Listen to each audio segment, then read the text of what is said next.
Assalamualaikum warahmatullahi wabarakatuh. Kami dari kelompok 6 akan mempresentasikan mengenai perencanaan karir dari mata kuliah pengembangan dan pelatihan sumber daya manusia. Sebelum kami memulai presentasi, izinkan saya untuk memperkenalkan anggota kelompok kami. Yang pertama ada saya, Rangga Hardiansyah, yang kedua ada Anissa Rahayu, yang ketiga ada Marwah Nurniana, dan yang terakhir ada Ivon Tiana Hanus. Dan untuk penjelasan presentasi pertama akan dijelaskan oleh saya sendiri, yaitu Hardiansyah.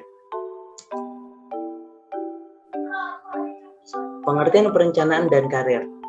Erlis Wandi berpendapat bahwa pengertian perencanaan adalah sebuah proses dalam menentukan tujuan organisasi dan juga menyajikan secara lebih jelas dengan berbagai strategi, taktik, dan operasi yang dibutuhkan untuk mencapai tujuan utama organisasi secara keseluruhan.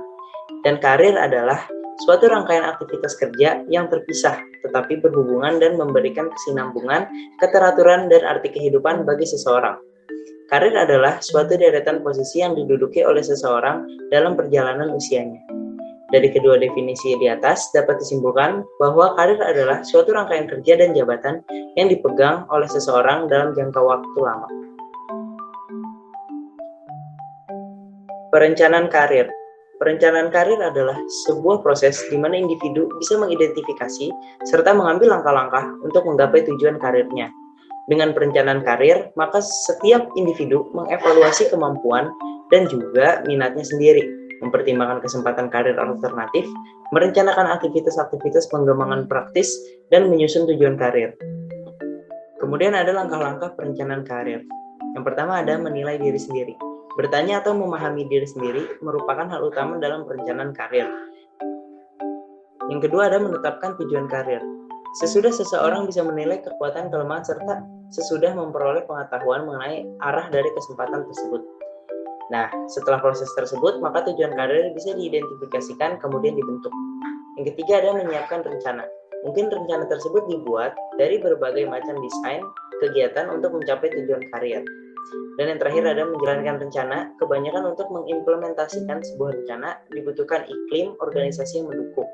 Maksudnya bahwa manajemen tingkat atas haruslah menginjak seluruh tingkatan dari manajemen untuk membantu bawahan mereka dalam meningkatkan karir mereka. Terima kasih. Untuk selanjutnya akan dijelaskan oleh saya. Selanjutnya ada manfaat perencanaan karir. Yang pertama ada pengembangan pegawai. Dengan perencanaan karir, maka dapat membantu membangun penawaran internal atas talenta yang bisa dipromosikan. Yang kedua ada memberikan informasi. Memberikan informasi kepada individu dan organisasi yang baik tentang jalur potensial karir di dalam sebuah organisasi. Yang ketiga ada mendorong pertumbuhan. Dengan perencanaan karir yang baik akan bisa mendorong semangat kerja karyawan untuk tumbuh dan berkembang, sehingga motivasi karyawan bisa terpelihara. Selanjutnya ada faktor perencanaan karir. Yang pertama ada internal, dan yang kedua ada eksternal. Yang pertama dari faktor internal ada nilai-nilai kehidupan. Nilai-nilai kehidupan yang dianut oleh individu berbeda-beda. Nilai-nilai ini menjadi pedoman pegangan dalam hidup sampai tua dan sangat menentukan bagi gaya hidup seorang. Akibatnya, pemilihan jabatan bagi seorang biasanya menyesuaikan dengan nilai yang dianutnya. Yang kedua ada taraf intelijensi. Taraf intelijensi yaitu taraf kemampuan seorang untuk mencapai prestasi-prestasi yang di dalamnya berpikir memegang peranan. Tinggi rendahnya taraf intelijensi 27 yang dimiliki seorang mempengaruhi tingkat keefektivitasan perencanaan karir. Yang ketiga ada bakat khusus. Bakat khusus ialah kemampuan yang menonjol di suatu bidang keterampilan. Bakat khusus akan menjadi bekal untuk memilih pekerjaan yang selaras dengan bakat yang dimilikinya, berkecenderungan senang dan puas dalam menekuni pekerjaannya. Tetapi bakat khusus yang dimiliki tidak memberi jaminan bahwa dia pasti akan berhasil dengan baik dalam jabatan yang dipilih. Selanjutnya ada minat.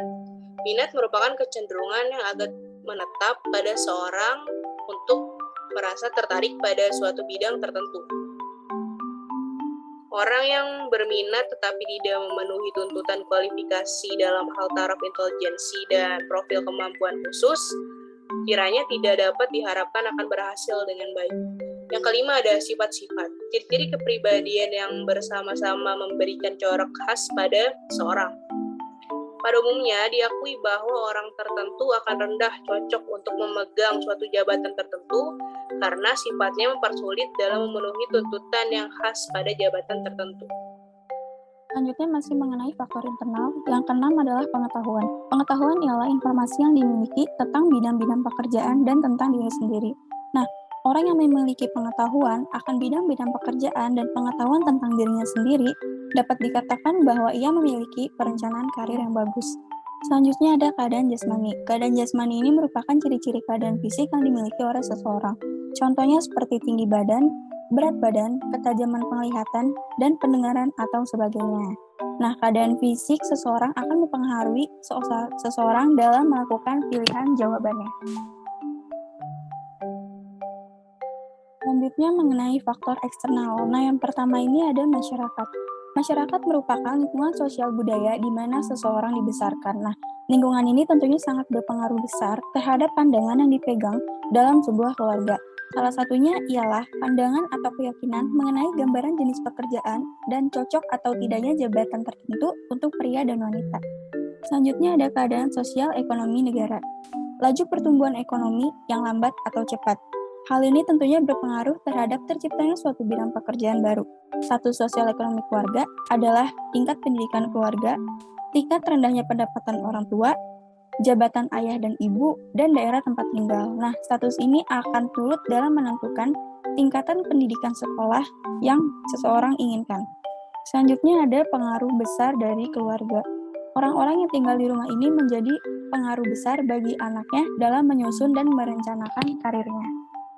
Selanjutnya ada pendidikan sekolah. Pandangan dan sikap yang dikomunikasikan kepada anak didik oleh staf petugas bimbingan dan tenaga pengajar. Nah, hal ini tentunya akan berpengaruh pada perencanaan karir. Sebaliknya, bila dia tidak menerima, maka dia akan menghadapi situasi sulit yang tidak adanya dukungan dalam perencanaan masa depan. Dan selanjutnya ada tuntutan yang melekat. Tuntutan yang melekat ini mempersiapkan seseorang untuk diterima pada jabatan tertentu dan berhasil di dalamnya. Mengenai nilai-nilai yang terkandung dalam bekerja, tinggi rendahnya status sosial, jabatan-jabatan, dan kecocokan jabatan tertentu untuk anak laki-laki dan perempuan. Selanjutnya ada teman sebaya. Beraneka pandangan dan variasi harapan tentang masa depan yang terungkap dalam pergaulan sehari-hari.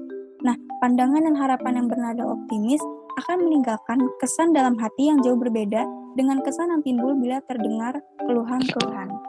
Selanjutnya mengenai tahapan perencanaan karir. Yang pertama ini ada pertumbuhan. Nah, tahapan pertumbuhan ini dialami oleh mereka yang berusia di bawah 15 tahun. Nah, pada tahap ini tentunya diakhiri dengan adanya konsep dan kemampuan yang mulai berpikir tentang alternatif keahlian. Selanjutnya ada tahapan karir penjajakan. Dalam usia 15-24 tahun, seseorang berada dalam tahap penjajakan. Nah, maksudnya ini, dalam usia ini mereka mulai menggali beberapa keahlian secara serius dan mulai mencoba untuk bekerja. Selanjutnya ada pemantapan.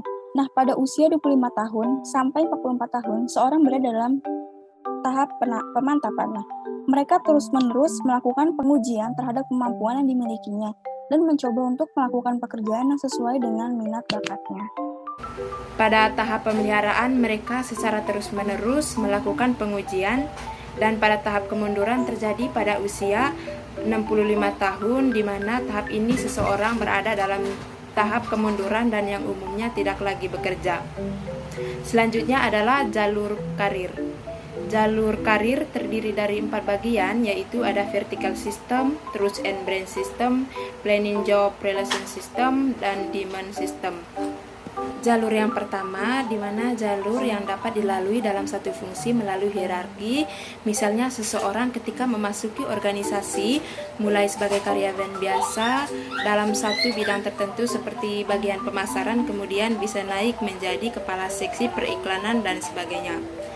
Jalur yang kedua yaitu mengibaratkan saat memanjat pohon, seseorang yang harusnya melalui dahan-dahan yang kadang-kadang tidak langsung naik ke atas, artinya karyawan meniti karir dari nol.